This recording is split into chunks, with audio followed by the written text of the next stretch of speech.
Steve's down. What up, virtual people? Welcome to episode 59 of VCR Redux. We take your favorite franchises out of the analog era and bring them back to 2022. I'm your host, pop culture punk Chris Stiles, joined as always by my tri-host with the most from Rick Barton the Line. Oh, Mickey, you're so fine. Mickey Torres is on the show. What's up, everyone? And fast becoming a fan favorite on VCR Redux, she works for a big-time animation company, and she might even be at liberty to tell us which one. Fandom Spotlite MVP Yali Perez is on the show. Hi, it's Crunchyroll, because that's all that's left. Thanks for having me back. Thank you so much for coming back. And rounding out this righteous crew, he's the New Jersey-based musician whose work has been on MTV, Vans Warped Tour, and Fearless Music. Season 1 of his show, Best Around, is available on YouTube now. Steve Anderson's on the show. Hi, how we doing? Thank you so much for coming back on. We are here today to get mortal, to combat, and to laugh like Whispering Raiden to the backdrop of 90s techno. That's right, folks. It's time for Mortal Kombat 3. That's so Raiden. But before we can travel to Outworld, we need to talk about how Mortal Kombat came into our lives and what we love about it. And that means it's time for you guys watching at home to dish on how it came into your lives. We talking VHS, laser, theater, cable? Hit us up in the live chat and let us know. So, Yali, do you remember the first time you watched the 1995 masterpiece, Mortal Kombat? Yes, I do. So we got it on VHS, and I remember specifically. So me and my younger brothers, we had like these cot things, and we laid them out in my parents' room, and my dad turned off all the lights, and we had popcorn and stuff, and it was just like, I remember all you hearing is dun, dun, dun, dun, dun, dun, dun, dun. I was like, oh, this is the game I play at my cousin's house, like just super excited. And I also remember recognizing like I was very like gay, because like Sonya Blade was really doing it for me, but then also like Liu Kang was doing it for me. I was like, I think I like both of these genders. So I was like really like an awakening for me as a 5-year-old. But shout out to the great Bridget Wilson and Robin Shue, two flawless specimens of human beings. God, you know, just they're like covered in baby oil, the both of them. It was wonderful. Yeah. I just remember like after that film, like the very next day, me and my brothers were like just beating the shit out of each other, just like Mortal Kombat, like everywhere we go. And like the first thing we do whenever we go like on vacation is like we'll jump on the separate beds and just yell Mortal Kombat and like start fighting with each other. So that's part of our like vacation ritual thing. I just remember being like very like, oh, this is sort of like the game, but like a little bit better, but like very 90s. And this is right around when I was like really obsessed with The Crow. So like I really just wanted to like learn how to fight by the time I got to Mortal Kombat.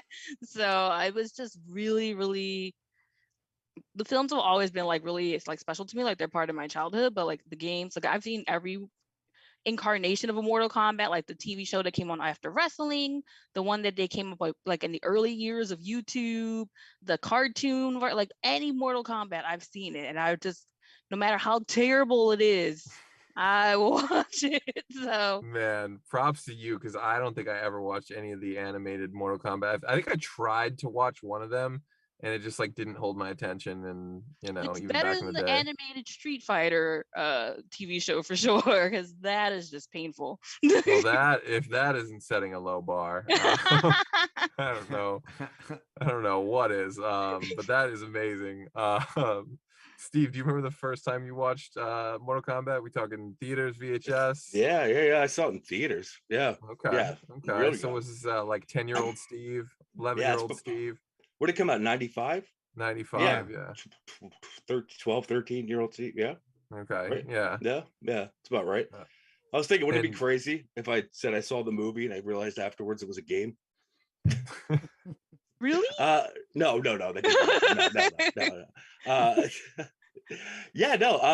I love this. I love this movie when it first came out. The first one was absolutely great.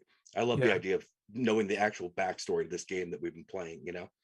So totally, yeah.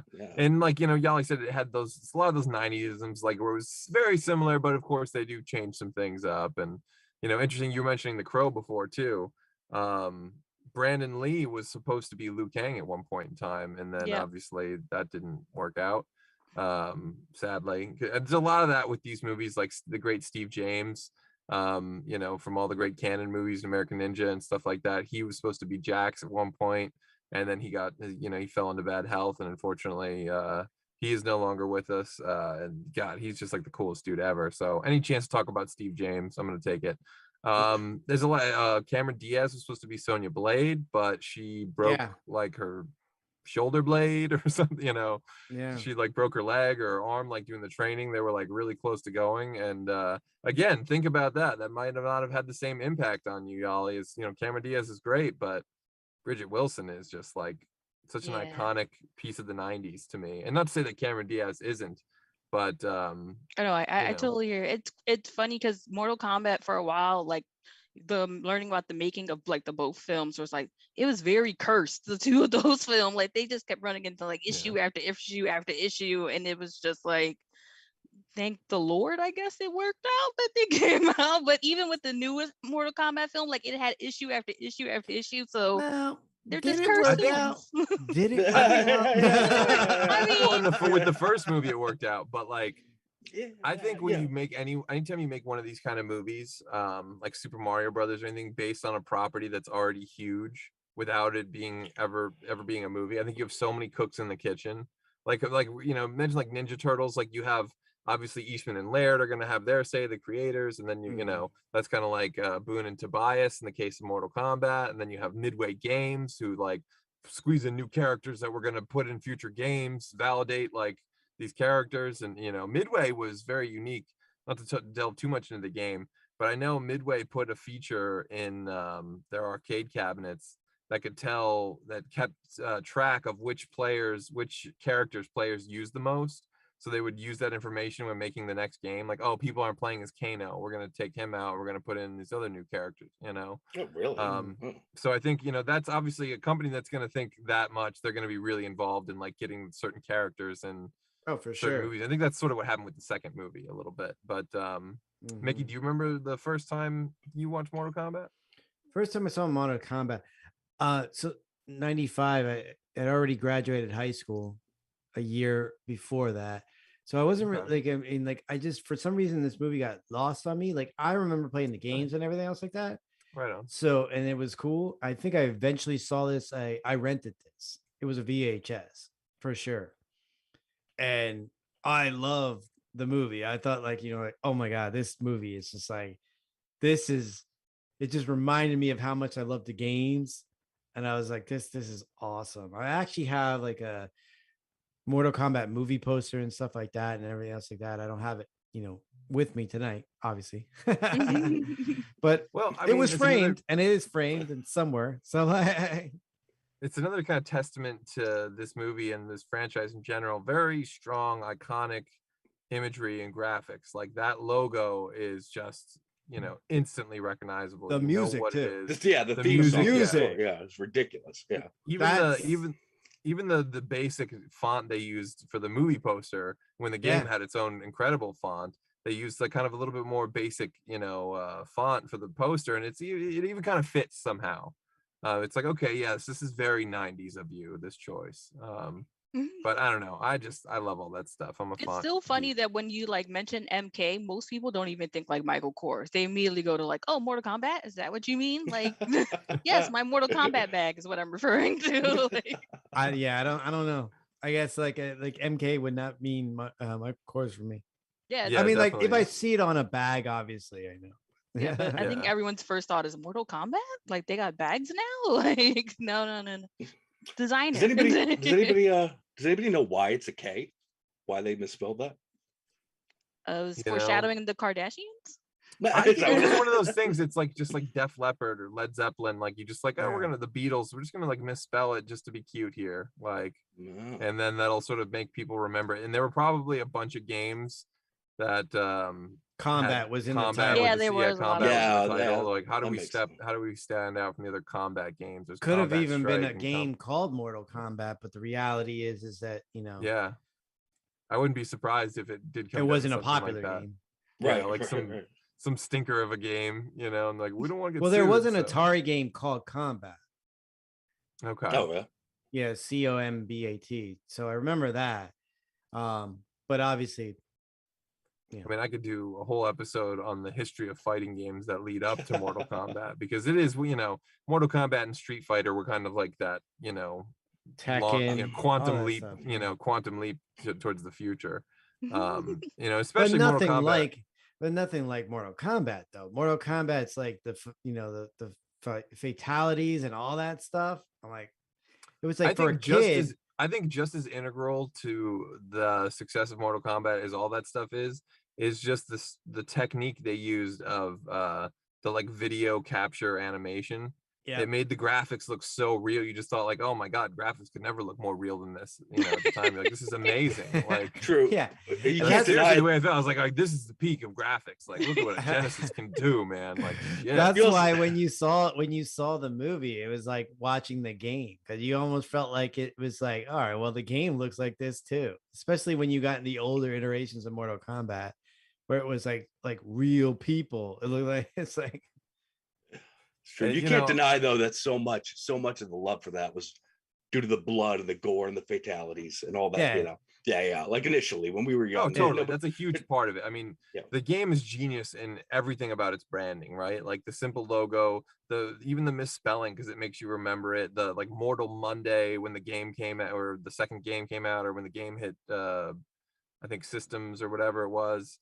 But everything about it was like just the simple logo on the poster. That's all very good like brand identity marketing, like having, you're that big that just the fucking logo is like enough. You don't need to, do a big fancy Drew Struzan style poster or anything like that. But anyway, I will get to my first time watching Mortal Kombat in a sec, but I do want to get to the live chat because we see some familiar names in there. Alex Bonafonte kicks it off with the "Get over here."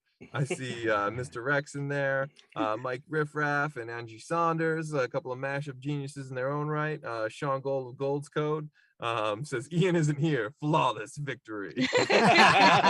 So sorry, Ian. We do love you. We know you'd be here if you could, and you probably do have a lot of interesting things to say about these movies. Well, he'd also probably get the characters' names wrong. Yeah, he'd be talking about Luke Cage and Johnny Kang. And he'd be talking about, and then Wang Chung comes in there and says your soul is mine. And that's true. I try and do these things. Ian just does them so much better than I ever could. So we love you, Ian. We look forward to having you back, but probably not for next week because you told me you'll be busy. Anyway, also Gold's Code in there. Says Angie Saunders wins brutality. There's a lot of test your might and game quoting going on, which I love to see. Gold's Code says I could have brought Daniel Pacina to the show. He played Johnny Cage and all the ninjas in MK1 and MK2, but alas, they called Mickey, not me. I don't want to blame anyone. Gold's Code, this show just wouldn't be the same if you weren't in the live chat, my man. We want to get you back on the actual show as soon as possible, but we love having you in the live chat. So thank you everyone for tuning in for live chatting. If you have a favorite scene or a favorite quote, don't be shy about it. So when 10-year-old Chris or 11-year-old Chris saw this movie in theaters, I remember obviously having already spent a couple years being obsessed with the games, and it was like kind of like when the Ninja Turtles movie came out, you were like, oh man, this is gonna be fucking huge if they do this right. And like you didn't know if they would, but in the case of the first movie, I felt like they did. But I also vividly remember it's the first time I started calling out things before they happened in a movie that I'd never seen before. And like little quick things, like when Johnny Cage is, as soon as he's in that thing, I'm like, this is a movie. And it's like Johnny Cage, like, the actor, the movie star filming a movie, like this isn't real. And then like, yep, sure as shit. This is where you fall down, and it's a stunt man. And where do you get these guys? And then he's like walking in the sunset, and I'm like, that's a backdrop, and they're gonna pan back. And they did, and I was like, yep, wow. My friend's like, you saw this, didn't you? I'm like, no, I swear I haven't seen this yet. This is like opening night. But even still, like, that kind of, you sort of get into the movie and you stop trying to predict, by the time you get into like the second act. And yeah, this is that movie that you go home and you want to fight and you want to jump on your bed and scream, Mortal Kombat. Like, you know, I'm sure I'm sure it's got to go with the music though. You can't scream Mortal Kombat without doing the music. I just remember being at every stuck, 90s party, like every kids party, and they always played Mortal Kombat at every kids party we went to. Like that was the thing. They got all the kids on the dance floor. It's just like Mortal Kombat, and you just see little kids like, that's my song. Because it was techno. Techno was like a new thing. Like, you know, it was like, oh my God, this techno thing is gonna be the best thing ever. Techno. And you had techno rooms at clubs and stuff like that. Like, let's go to the techno room. How do you dance techno? I don't know, but it's cool. You don't even have to dance techno. You just stand there looking cool.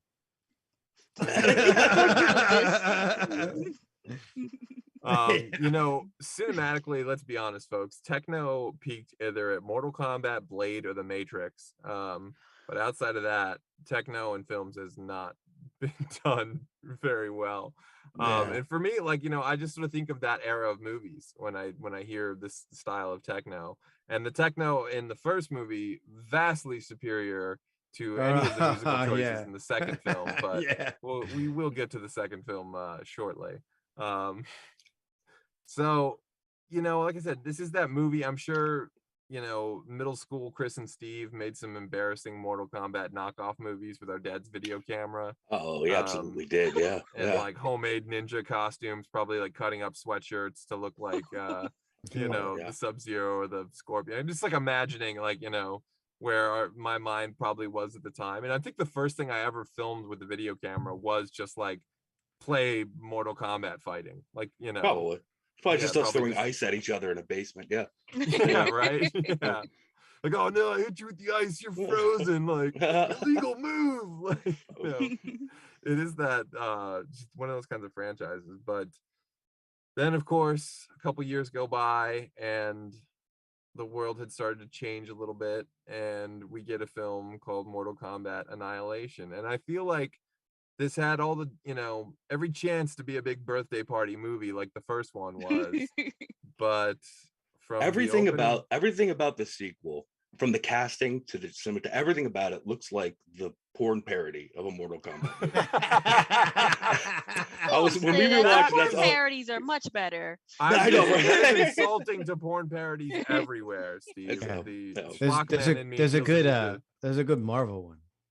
Is there? There's probably a good everywhere. I know what I'm doing after this. There's a good DC one too. The DC one's good too. Hey, we all know back in the 80s and 90s there was fire in the porn parody department. Let's all be straight about this. We all know where the heat is. But you're right. There is some definite, you know, I wouldn't even call it porn parody. I would call it like movie made to launder money or declare losses kind of bad, you know, or like movie made to not lose rights to property kind of bad, like that Corman Fantastic Four movie. Oh yeah. You know, it was like I almost felt like it was like will you do this or it's all over. And also I feel like, and we were talking about this the other day, I feel like one of the things that had changed is by the time, you know, in 1995 when the first movie came out, you're still very much in the thick of Mortal madness. You know, the games are huge. Mortal Kombat 2 is huge. Mortal Kombat 3 is still like pretty goddamn huge. By the time I think you get to the second movie, I think that's after like 3, right? The game? Yeah. The third game? Yeah. Okay. Yeah. So by the time you get to that, I think some of the steam had gone away. And like you had like Tekken probably then, and you had like Street Fighter and stuff. And like even the Street Fighter... and like Virtual Fighter, those were like popular right after. And I think because Street Fighter the movie was after the first Mortal Kombat movie, and that did very bad. And I think it had a similar effect that like I think Mortal Kombat somehow came out before Mario Brothers even. I could be wrong about that. If anyone in the chat knows for sure, feel free to correct me. They waited too long too. Yeah, I think if they did it a year earlier, it would have done much better. Yeah, it was 2 years after, right? Yeah, it was 97. Yeah. And usually you want to wait 2 or 3 years to like let the appetite go back. There's really no excuse though, man, because it had a bigger budget. They already had the character. They had 2 more games out at that point, or was right? So or the first one was after the second game, right? And this one's after the third one to come out. So you have a new list of characters. You have more of a budget. you already had the had everything from the first one or whatever. You kind of already had the template laid out for you on how to do it, and they just made every poor choice possible. That's almost like saying, like, you know, at the same time, go play with that kid no one likes down the street because he's got twice as many toys as everyone else. You know, it's still not going to be fun going over to that kid's house. You know, and I feel like that was the, no disrespect, but that was the vibe of like the team that made that second movie. You know, they also like they had everything but a script. Totally. The script they did have was just like atrocious, like just like jumping these giant ping pong balls that like go so fast it's like you're not even moving, but then you have to shift your weight and like go right to not fall into a lava, you know, river. There's just I mean, so many choices wrong. I feel like we may have even glossed over some things that were great about the first movie, like Kerry Hiroyuki Tagawa, who plays Shang Tsung, is absolutely amazing. Just a great villain and a great. I don't think there's anything wrong with the first one. There's nothing wrong. Well, I mean, the elephant in the room is Christopher Lambert, right? Well, see, I think even then, I love it. I love it. It's a thing for the time. Like, obviously, that's a really blatant example of whitewashing a character. But his choices are so fucking weird. Mortal Kombat. Yeah, it's just like, the way he talks, like, whispering quality, you'll go to the outworld. And, you know, it's just like really, he almost sounds like Ren from Ren and Stimpy. But we would have to talk to him to know if that was him or if that was direction that was given to him. Either way, I love it. Like, I love it. Like, I mean, somehow it fucking works. It absolutely should not work, but somehow it does. Like, he sounds like Lambert. Yeah, he sounds like that comic insult dog puppet. Oh, Triumph. Yeah, there you go. Yeah, he does. Yeah. You know what though? The fate of billions is depending on you, you idiot. The thing is, the first one, there's so much stupid shit, right? In the whole lore, or whatever. If you're gonna portray it on film, and he's got the shit job of making you buy it. But like I bought it from him. Like, you know, like when he's explaining it, the way that he puts it, gives it to you or whatever, like you buy it, you know. And it's all movie bullshit, but like he does have a gravitas to him, like a kind of presence, and like I don't think it's just because he was the Highlander, you know. I think it's just, you know.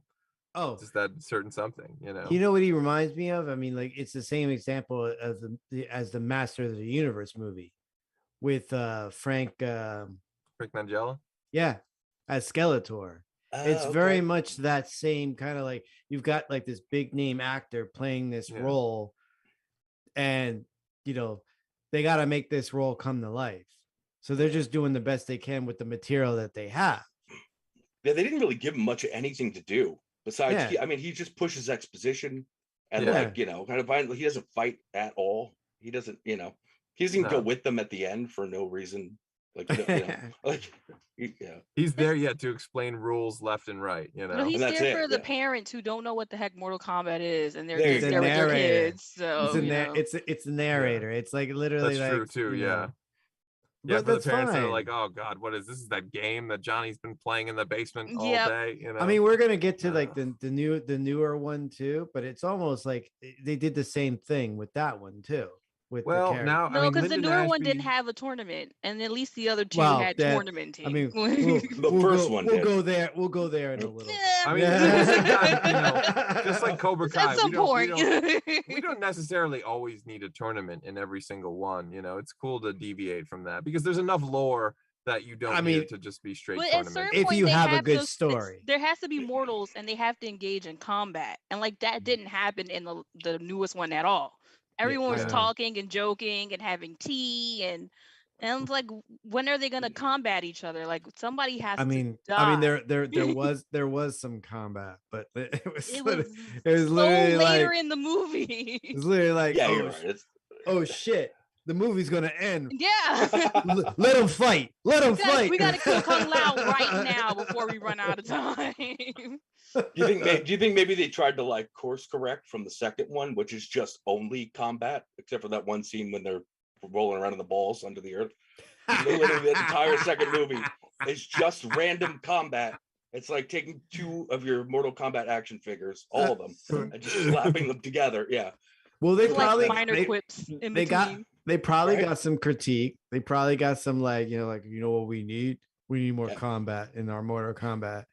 So they decided, but then it was like somebody needed to say like as soon as they're reading the script, like ho. You what? It's like They we're not. They We also had don't that want scene that. with the Avatar spirits, when Raiden's talking to his homies. Like that was some talking there, That's some of the true, best graphics ever. They bring Well, Nightwolf? Nightwolf, yeah. Yeah. Oh my god, I love talk about It would have been great if sexual he was in awakening. it. Nightwolf, Yeah, for sure. yeah. Him and Jade, I was like, damn, there's more hot people I didn't know about Jade. 2 years ago. Jade was good. I mean that was good to have Jade. Jade's kind of weirdly only there to have like a somewhat sexual scene with Liu Kang. Yeah. Like Because Yeah, I his remember my purity, parents it's- trying to yeah. be like this, and I'm like, look, get out of here. I'm watching this, whether you're That's here like or not. Like, you don't even know what you don't even know what What's going part of on, this but I I'm know looking this at. is tingly. Oh, man. Love me some Jade. She's Oh, man. beautiful. Oh, and of course, Katana. Oh yes. Amazing. Katana casting is spot on. And Lyndon Ashby was great as Johnny Cage. I kind of always want to see like in the multiverse where Jean-Claude Van Damme played Johnny Cage. I don't Extended know. dial? I don't want that. It would have Oh, taken yeah. over the It movie, but wouldn't- like imagine a world where it was like, and I love Robin Shou. I absolutely love Robin Shou. I think he's perfect as Liu Kang. But just Yeah. imagining what it would have been like if it was Brandon Lee and Jean-Claude Van Damme, like how, could it have been that much greater maybe? I don't know. Or would have been too Van Damme probably. I don't think Probably, I don't think Brandon would have been able to properly do Mortal Kombat, only because there was such seriousness with the Crow, and Well, it's such a heavy theme, and Mortal Kombat is supposed to be like the grown up thing, but it really is silly like on the surface if you really think about it. So Yeah, I like feel like if Brandon Lee had lived after the Crow, basically he would have I mean, they would have been more crows. yeah, With well, him. there was more. Yeah, but there is Yeah, more crows, with and him. I've seen all. Yeah, of yeah. them. We don't discuss that. No, 3 was fine. 2 and 4 are I bad. did like 3. 3 I was did good. like 2 and 3. 4 are terrible. Two was horrible, but anyways, I digress. But it I was a have good yet- date movie. Why do you keep taking your dates to really bad movies? Is what I want to know about.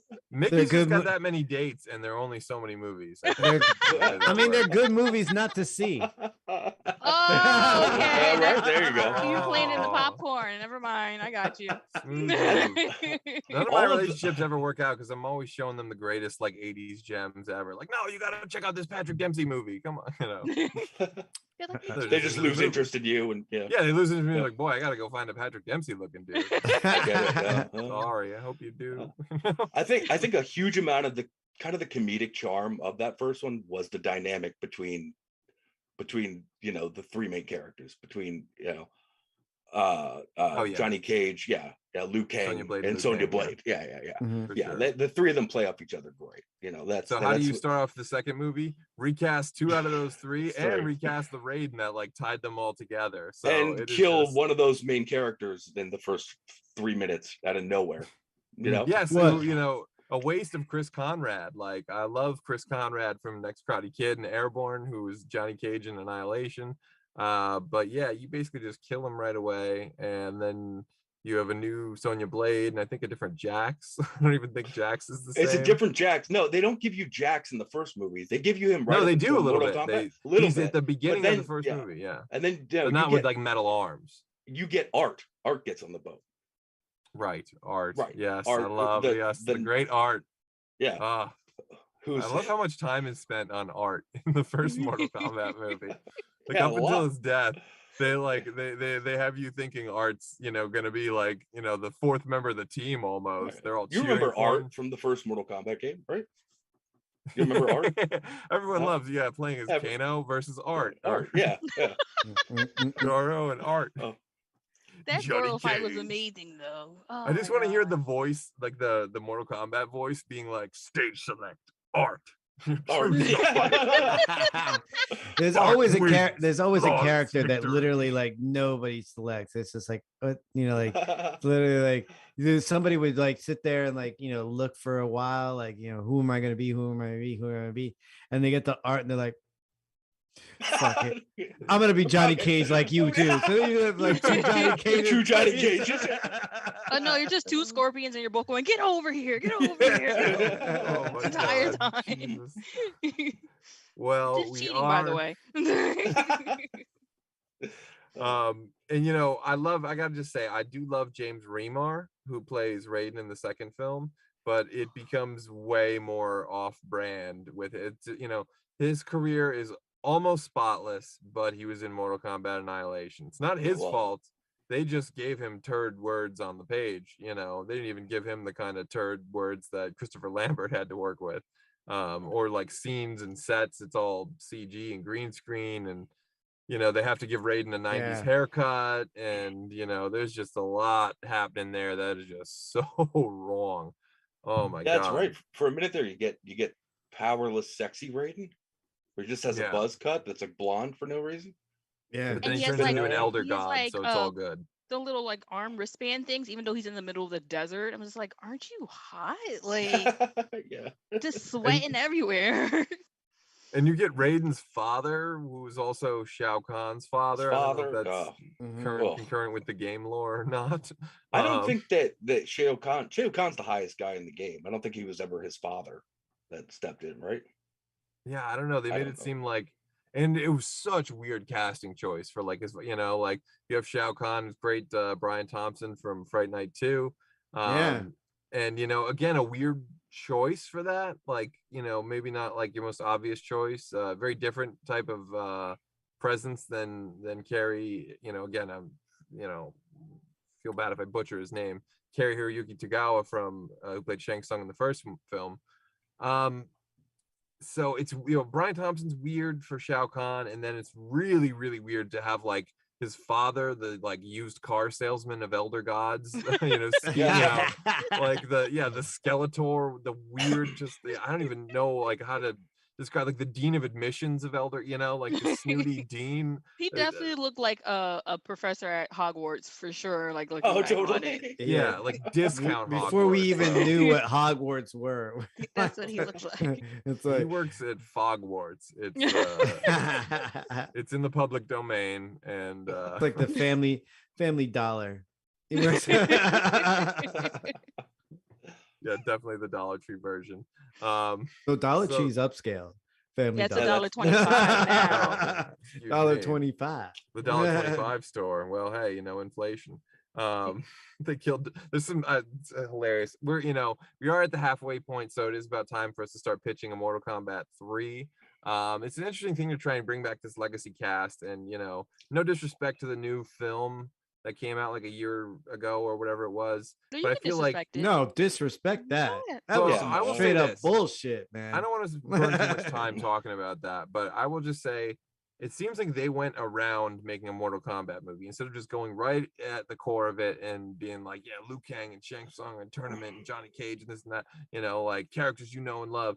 They just sort of went around all that, and they played around on like the outskirts of like what Mortal Kombat is or could be, and it just, I don't know, felt like a disappointment in that regard. It didn't feel like it had any real like heart in it. Didn't feel like it had any like good character dynamic. You know what I mean? Like there was no warmth to it. There's no comedic levity. There was no fun. It wasn't that really You didn't fun. enjoy all the lunch scenes of them bonding? of them all hating each other. Yeah. Well, the most disheartening thing was like the director, the writer, or whatever like that came out and said like, he's like, oh well, the story in the second one it's gonna be more fleshed out. It's gonna be better, like better. It's insinuating that like, yeah, this movie wasn't as good, but wait till you see the second one. And it's like, then why'd you make this piece of shit in the first place? It's like that is kind of where we are in Hollywood though now, where it's like the first one was meh, but like, we'll do the second one and third one anyways because we got him under contract. So it was a setup, but like, so I mean, if we're talking like new one, it's like you literally, you could bring some of those legacy characters back, number one, and those actors, And I think fans would love that. If you wanted to bring some newer actors into the fold or newer characters, then you could, but keep the core. You know, Yeah, I mean, like well, go ahead. I was gonna say with properties like this, right? Like people aren't interested in they're not interested in hiring people to make movies. They're interested in hiring people to build franchises. Yeah. Right. You know, yeah. So the fact alone Basically. they came out and said that what you just said, Mickey, is crazy to me too. You know, like that. Yeah. Yeah, he's like, yeah, you know, don't worry about this one. The second one's where it's at. That's where it's really like you'll know more about it, like the story in the second one. I'm like, what? No, you This don't. doesn't sound like fun. Number one, I'm like, how do you know you're gonna get a second one after this piece of shit? And number two, number two, it's like you're insulting me as a fan of a franchise because you literally, or like of the first movie. Because let's be real, we can't really. It's call kind of it like a franchise. restaurant, you know, where you send your food back because it tastes like shit, and they're like, "Oh, well, come back tomorrow because the food's gonna be way better." I promise, you know? Oh, the chef that's cooking now, he's not he that sucks. good. But the guy that's the cooking Friday tomorrow, chef is awesome. nah, he's the one. Like I've been to some bars, and they literally have said to me, like, yeah, this is not our regular chef. But the regular chef is like, man, he's really good. And I'm like, really? So you tell me I came in on the wrong day? I'm like, shit, I don't want to call any places out, but you got to tell me where that is after we're not live anymore because I want to know. We're local in the same area. So, any rate, getting back to Mortal Kombat, I think, you know, as I like to think of these things, just imagine someone came to you with a stack of money and said, you have to write me a Mortal Kombat movie with all these actors returning, with Robin Shou, with Cary Hiroyuki, with Christopher Lambert, with Bridget Wilson, with Lyndon. Get fucking Lyndon Ashby back. I'm sorry, no disrespect, Chris Conrad. I hope you return on Cobra Kai, but that's McGowan. What were they doing at the time? Any of them, really? For this new one. Well, here's the thing, and this is what I thought as well. The reality is they wanted to just, I mean, this was basically a reboot. And they wanted not for this newest one. I'm sorry, for the sequel. For Annihilation. For Annihilation. Yeah, what were they all? Yeah, well, I wouldn't expect them to try to go back and get original cast members to play leading roles in this, you know, maybe cameo roles, but like maybe they read the script. Yeah, you're probably right. That makes total sense. Yeah. That's like, fair. But like, it smells like it was written on toilet paper. I wonder why. You think you'd adjust the script then to get the characters back from the first movie that was so successful at the time? Nah, because they probably felt so strongly in their script that they were like, "Oh, fuck it." Because the first one had a golden script, and this is like low quality for them. The second one, so I think they looked at it like, again, kind of like a Ninja Turtles perspective. They're like, you recasted Donatello in Secret of the Ooze, and that made tons of money. And it was fine. Come on, you know? it's a turtle's voice. But exactly. That's the way fucking executives think. You know, like it doesn't matter. Kids go for they want to see their heroes from the show and the game on the screen, and they go and the thing. You know. But I'm surprised all they care about is opening weekend. I'm surprised in the new one you didn't even get at least a couple of the OGs, because the reality is like you would have been way better off. I mean, this movie, like, you know, like, I mean, we've gotten like more Mortal Kombats and stuff like that. And I'm not going to say the kids nowadays are not into Mortal Kombat, but I'm going to say that it's not to the level that it was when we were getting into these games, because they were newer to us. Whereas kids are so desensitized now that these things are just like, eh. But they have more options now. Before, you really didn't have any before. So it's just like, Mortal Kombat is the greatest thing ever because there was nothing else like it. And now they have like 11 million fighting games they can play from. Like, you can fight now as Scooby-Doo and beat up Batman if you feel like it. So like that's more interesting than playing as some ninja that you just, you know, they have just more options. Like my kid plays Mortal Kombat because I play Mortal Kombat, and like this is my way of looking cool. But like to other kids, like they'd rather, again, you could be Harley Quinn and fight Arya Stark. Like they have just more options. Injustice. Injustice is like basically Mortal Kombat. Oh, Injustice is so good. Yeah, there's a lot of games, right? That eventually just became the Mortal Kombat format. Well, you know, as I like to do sometimes when thinking of, like, you know, sequel ideas. And again, I want to put it on everyone in the chat. If you have a sequel idea, please feel free to pitch in the live chat. But I like to kind of start with thinking like the worst things that could have happened, and like, thank God we didn't get this, or thank God we didn't get that. You know, like it was the 90s. So what was really big? Like rollerblading was really big. Like, thank God we didn't get like a roller combat or so, you know what I mean? Like That's you because the know, Power Ranger movie did that instead, but they jumped out of an airplane and then they rollerbladed. So, oh my God, I don't even know that. Is that yeah, so was that in like the Power Rangers movie, the or was Mighty that in like a Morphin later Power movie? no, the Mighty Morphin Power Ranger movie, the first movie, it starts with Uh-huh. them jumping out of an airplane, and then when they land, they magically have skates, and then they skate to their final location. Like Oh man, And it was that is rollerblades and everything, and I remember like thinking, "Oh my God, I need those blades." that is So, making an It entrance right sounds like there. they watched the movie Airborne and they Yeah. decided like, well, let's just put the Mighty Morphins in that. I'm just saying, if Mortal Kombat was on wheels, Mitchell Goosen would kick everyone's ass. I'm just Hell saying. yeah. We all know who'd be styling at the end of that tournament. That's right. He's Did they come out of battle their feet tested. like in Batman and Robin? Oh yeah, just to click your feet and then blades pop yeah, out. blades Oh pop yeah, out, exactly. Thank God we didn't get nippled costumes and rollerblades or Mortal Kombat on ice. I'm pretty sure they did a Ninja Turtles on ice. They did a Turtles rocking out tour or coming out of their shells tour. So Thank God we didn't get anything like that with Mortal Kombat. if I had to do a sequel to this, and being that, I mean, like, 2 was like too much, nonsense, whatever the case may be.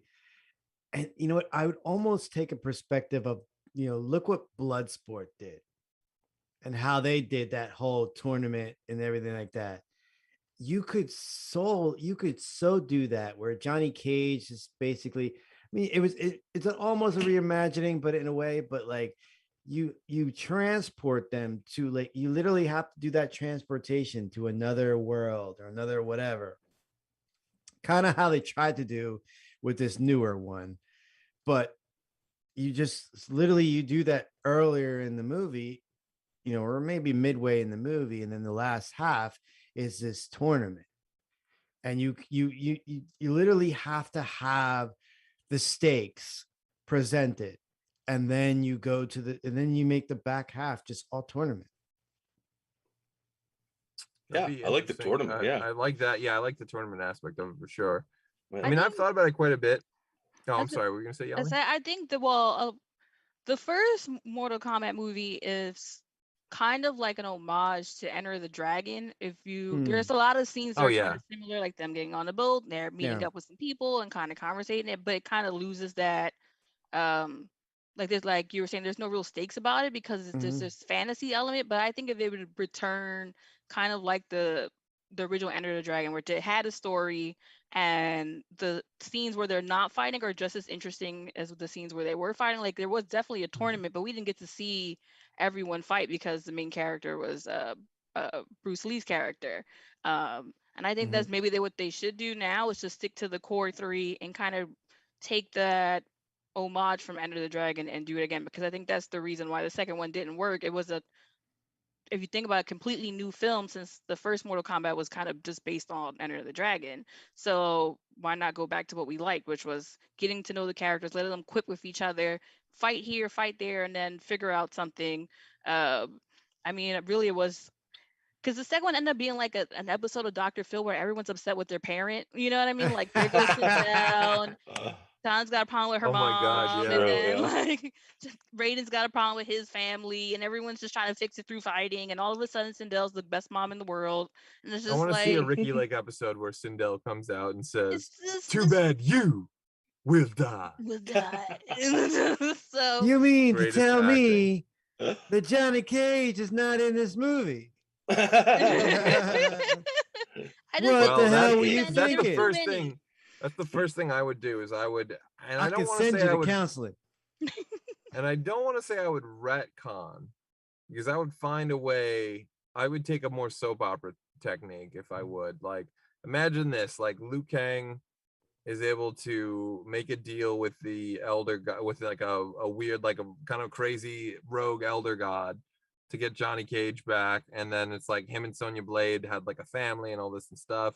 But then like something starts tearing at the fabric of time, and like other people come back, like Shang Tsung is back, and like Shao Kahn is back, and then you have to have like a you want tournament. Kombat and the Multiverse of Madness. Kind of, but then there's like, but the games kind of do this shit too. They where do. Like people have to switch sides. There could be like a good Liu Kang and an evil Liu Kang, and like, you know, from different timelines and different things, and like you can get fucking big and spacey with it now. And I think to get people back into it after all this time, I think that's not a bad way to go. And you could eventually pass the torch to younger actors in like a respectful and appropriate way. But I think you could bring back a lot of these legacy actors. I think you could bring back Christopher Lambert, Bridget Wilson, Robin Shue, Cary Hiroyuki Tagawa.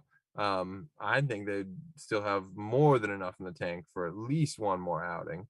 And Cobra Kai has proven that like people will be invested watching 60-year-olds fight 80-year-olds, you know, like they will be totally on the edge of their seat for it if you do it right. If you treat it with respect. Fanfare. It's fanfare, and you have to definitely cater to us in a sense. I mean, you're gonna get some new eyes on it, but basically, like, you know, we could also, by drawing the OGs like us, we're gonna bring kids into it. We're gonna be like, you know, hey, you know, check this out, whatever case may be, and they're gonna like it from that aspect, and it could survive after that if you plan it right. And like you said, Chris, if you had younger actors, I mean, like, okay, well, this is my Johnny Cage, but we know our Johnny Cage, you know, so.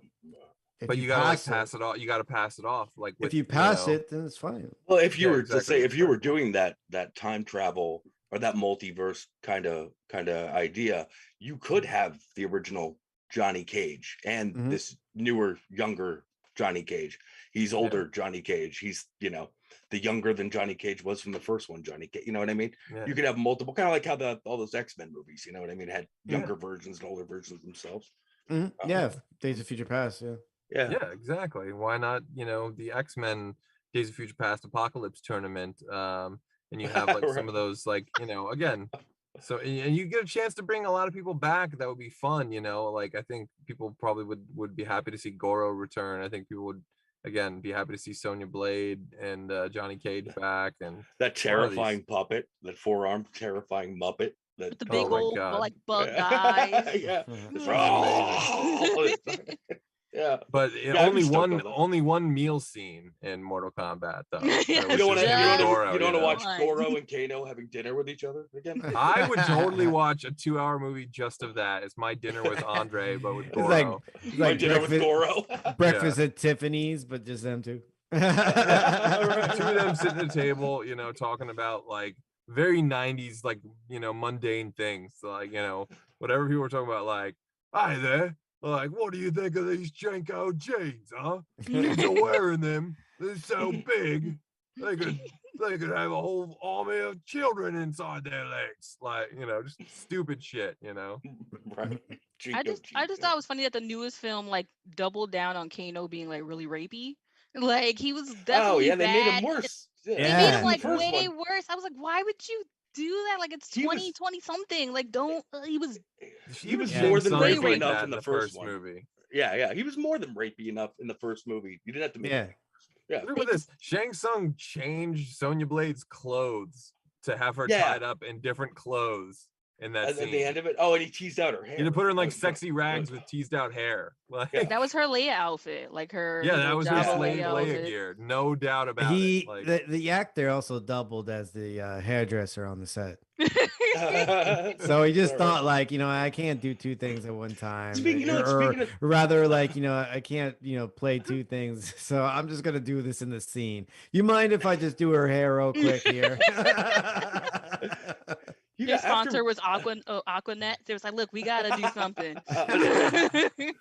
After rewatching this, you guys seem like pretty big experts on the MK franchise here. Can I ask you a question? What exactly was it that Shang Tsung needed Sonya Blade to join this tournament for so badly in the first place? Why did he hire? Yeah, what was it? Honestly, cool points, just cool points. He hired Kano to get her to the boat because he needed her to fight in the tournament. Why? Use her as bait for Liu Kang. What does that make sense? I don't know. because that's what he does. He essentially kidnaps her and uses her as bait. So he thinks she's I don't know. He thinks he could beat her and she's an ace in the hole, that he can challenge her. I don't know what. It's very vague. It's let's not bother ourselves. All right. I was just curious. Let's not taint our perspective on this. He had paid for 12 guests for dinner and he only had 10. He's like, look, I gotta add 2 more people. I already paid for this. She's gotta come. When you originally watch these movies, you're not really thinking about like, you know, the plot line so much. You're just like, you know, watching the movie as a whole. I mean, but like now, like it's funny, like look, like you know, now our critique of the newer one or whatever like that, we're seeing all the holes and stuff like that. But we wouldn't have seen that much holes in it if they had stayed true to the original. Bless you. Bless you. Excuse me. Shut up. Yeah. Right. Shit. This film did have like the newer one did have a chance because like a lot of the cast were actual martial artists, like with black belts, triple black belts, and they never really got to use any of it. And like the original cast, none of them were like, I think one of them was a ballerina or something. Like there was no actual fighters in the original Mortal Kombat films. And then this one had great they were great. But this one had actual like trained martial artists. And for some reason, the studio was like, "We're not gonna let you use any of the talent you've been practicing your entire life." Like, just Chris, you said something interesting the other day about that. You're saying that seems like it's a lot better of an idea to get an actor and take the time to teach them martial arts than it is to take a martial artist and try to teach him how to act for a movie like this. Yeah, you know, right? Yeah, acting. I feel like, you know, to a certain extent, you either have like the ability or you don't. It's kind of like singing, you know what I mean? Like, but nowadays a lot of actors are training in martial arts of some sort, right? Like real good, you know, real good actors and actresses are training in like, you know, Brazilian jiu-jitsu or MMA or something, because it's a part of their training. So it's like people want to see these lovable actors, these great personalities doing their own stunts, and you know, and acting this out on film. They don't want to see stunt people doing it anymore. They think it's impressive. Louis Tan and Ludi Lin had acted before, but they were in smaller parts, and this was like their first time having like a major role. And I think maybe some of that got into it too. It's like, oh, like now all of the attention is now on me, when before I'm just like somewhere in the background. Like Ludi Lin was Adam in the newer Mighty Morphin Power Ranger movie, and then Louis Tan was in Deadpool 2, but like barely in it. So like right it's a combination of like they act and they have the talent, but it just doesn't mesh on screen. And I love the actor that played Jax from all the way from Buffy, from everything. I love him, but they bitched him out in the movie too. Oh, he's awful. Yeah, he's sappy. I really feel like, you know, like, I mean, I would even like to see him back. Yeah. You're right. He was great in Buffy. They could have given it. Everything on that. That's right. Yeah. And yeah, I feel like just what they gave him in Annihilation was just like atrociously bad. Like, you know, just, you know, that lines that were definitely written by a white person that are like, you want us to go to Shao Kahn's crib and like do this? Oh my god, this is so like, please stop doing this. And then Sonya baby girl several times in that movie. Yeah. Totally. He might have. He starts out everything. He starts out that movie being like, don't worry, I got your back. And then the entire rest of it is just this reluctant, like demands to know what's going on and threatens to leave at every second until his metal arms fell off, and that broke my young fat kid heart. Those fall off, man. This is supposed to be his art. I thought the same thing. I'm like, no. Mm-hmm. Whatever. That'd almost be like ending the movie with a friendship instead of a fatality. They did have those, right? I mean? Yeah. It did have a friendship. There was a festival and like Johnny Cage did the friendship because he did the autograph. That's right. To my best fan, and that was cute. That was really well done too in the first. That was great in the first one. Yeah, when he killed Goro. Yeah. Oh god, but imagine like, you know, Liu Kang finally is about to fight Shao Kahn. He's like, no, the best way to beat you is to not fight you. So we're gonna sit here and have tea. Like, we'll work it out. We're friends now. And then, you know, the cute little Laverne and Shirley theme song. It's just Shao Kahn. That scene always pissed me off because he watched Shao Kahn change into his brother and still was like, Liu, I'm like, no, you saw him change. That's his brother. Oh, Shang Tsung in the first movie. Yeah. And he just like bought it. I was like, sir, what is wrong with you? Like, there's a couple of those in the first movie. Like when they make Liu Kang fight Katana, like they won't really. Nobody's gonna do anything, and he just turns like very disappointed. Very disappointed. That aspect is like that's kind of like up to the actor to gotta go like and then the director and the writer, like, I mean, is literally like gonna say like, oh yeah, you're right, or they're gonna say like, oh, just say the lines. So I do want to touch on the chat.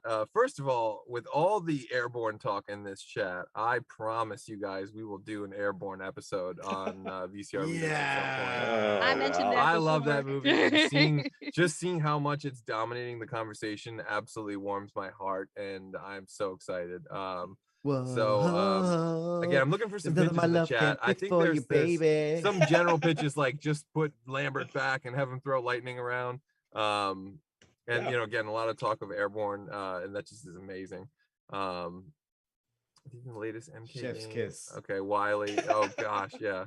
The Sonya Blade kiss, right? Yeah. So okay, here's a pitch: a 15-minute Maury Povich Mortal Kombat sketch sponsored by 23andMe or another appropriate company. Oh my God, that could be fantastic. Another pitch. Again, these are from Alex Bonafonte. A Mortal Kombat themed health insurance commercial marketed for aging people who abuse themselves with extreme activities in their younger years. That could be interesting. Sonya Blade, being like, you know, maybe you skated around too much in the 90s, just like me. Well, I'll tell you, the knee pain hurts, but that's why I have Liberty Mutual health insurance. Well, Sex and the City ended up being like what happened to Lord Raiden when he decided to live a normal life, because he was dating Samantha and he became like a fancy hotelier and he was like sex crazed and stuff like that. And that's what happened to Lord Raiden right after the second film. Prove what can happen to you. Well, I didn't see that haircut. Raiden cut his hair, and all of a sudden he's with Kim Cattrall, and he was with Kim Cattrall in the season. Like, you know, that's what happened to Lord Raiden. And if he grew a beard, he'd be in a biker gang in 48 hours. Exactly. So. We just see like all the lives of like Lord Raiden when he decided to stop being like an elder god. That'd be the way you present yourself is everything, people. That's an interesting spin-off. Yeah. Oh my God. That just got me thinking about Sex and the City, and I just remember watching that whole series and just going like, why did I watch this whole series? Yeah, that's great. Yeah. And I watched the first movie too, and I'm like, I can't watch any more of this. Yeah. But then I did. But imagine if it had Sonya Blade in it, even better. Yeah. If it did, my God. If Kim Cattrall was in a Mortal Kombat movie, hell yeah. She should be in the porn parody version as Sonya Lade. Annihilation. I don't need any of the nude scenes or anything. I just want the story segments. That's all I want. Like the 80s porn version. I need it all. I need it all. Mickey needs it all. Okay. Well, they don't call him Mac Daddy Mickey Torres for no reason. Isn't Sonya Blade's like main attack is like she jumps like face front, like her vagina is like on your face and then she like flips you over? Like that worked for the porn parody entirely. So. Oh yeah, well that's what, you know, the scissor kick, you know, you know, flip, Misty flip move that's in every female action movie. Because that's how everyone, like the first thing you want to do when you want to fight your opponent is you want their face in your crotch. That's the Hurricane Rana. They're doing the Hurricane Rana. Yeah. That sounds like a wrestling move. She breaks Kano's neck with her thighs in that first movie, right? Yeah. And that's why so many millennials have like that as a kink. Like there's so many of us who has that as our kink. There's a lot worse ways to go than a lot worse ways to die in the world. I don't know if we pitched a Mortal Kombat sequel or not. I think we did. I think we pitched like maybe a sequel and a half or two. There's some ideas out there. We did the multiverse of madness. Yeah, we got the multiverse, and you know, as long as no disrespect to James Remar, he's only allowed to come back if there's a scene where he's talking to Christopher Lambert as like a multiverse, multiple versions of Raiden, and they're just like, I don't know, enjoying each other. I don't know, like, enjoying each other. Just not like that. You crazy people. But we're pitching the porn parody. Yes, the porn parody. We go back to our original pitch. I just want Christopher Lambert's Raiden to laugh in that weirdo laugh that he has at James That sounded Remar's like Raiden. Scooby-Doo. It did. And I Right? want Terrible. James Remar to be like, "That's a laugh." Is that how Wait, you but choose in to all laugh? seriousness, Like, you in know. all seriousness, I have to know: was there ever a porn parody in Mortal Kombat? Well, let's find out. Well, folks, that's what the After the comment show, section on we'll- YouTube. There is for. was. Let us know. We done? We're almost done. Yeah. Got Mickey, good lord, he is all of a sudden double parked and can't wait to get out of this episode. some Chinese Mac- food waiting for me. I gotta go. Mac Daddy Mickey Oh. Torres strikes again. I hope you have enough cigarettes for after. Before we close it out, though, guys, I know Mickey's ready to get the fuck out of here, but is there anything you guys have coming up, Rick Barth and the Line Wise or Yali, anything Fandom Spotlight you want to let people at home know about? Right now, Fandom Spotlight, we are reacting. We're doing reaction videos to Obi-Wan Kenobi on Disney Plus. We're going to be reacting to Miss Marvel, which just came out today. We also have the Dragon Ball for Life podcast, which talks about the Dragon Ball Z anime and the manga. And every once in a while, I do like a hater review where I just hate on something for like 10 to 20 minutes, and people seem to enjoy that because I'm the mean one. I want to do a co-hater with you let's someday. hate gonna be in stuff the sidecar. together. I hate everything. If you got hate new, in your heart, so let it out. Yeah, I hate everything that's new. I like old Coke better than new Coke because it's old, and so am I. so true. Yeah, but that's what we got. And also, I'm still at Crunchyroll. I write my mom's guide to anime, where I help you parent your kids using anime, and then anime dating, where I tell you I do a bad job at dating, but I still like anime. So help me get paid and go over there and read that stuff. Anime speed dating? Hell yeah. I've actually wrote a piece about me doing nerd speed dating and compared them to like anime character or like superhero characters, anime characters, and my boss was Nice. just like, "That's terrible." I was like, "But that's my real life. I went through it. It was horrible." But that is a thing they do now. Like at we have board game Comic-Cons. no, we have board game cafes in Philadelphia. That's like a Oh, yes. popular thing here, Yeah, and yeah. they do nerd speed dating, and it is the worst of the worst. Wow. I just so much wow. I just want to be A a fly on lot the of wall people for are that. wearing the same Zelda shirt that they got from like a 1-up box. It's just the same. That is Have you watched classic. that thing? Holy shit. Well, Mickey, I know you guys are recording very soon. Yes, very soon. Anything you can promise about that? Like full length EP? It's a EP. It'd be about 5 songs, so that'll be Okay. good. And then also like getting back with my old band soon too, probably. See what multi-banding. See what manifests with that. Mac Daddy We'll see. Mickey Torres and the multi-bands of madness. I love that. Well, I know Steve is shy, but I will speak for him. I know his band Crash Romeo recently finished their 3rd record. That'll be coming out soon and possibly even appearing on a movie soundtrack or 2 in the near future. So hopefully more. Nice. Hopefully we can talk more about that soon.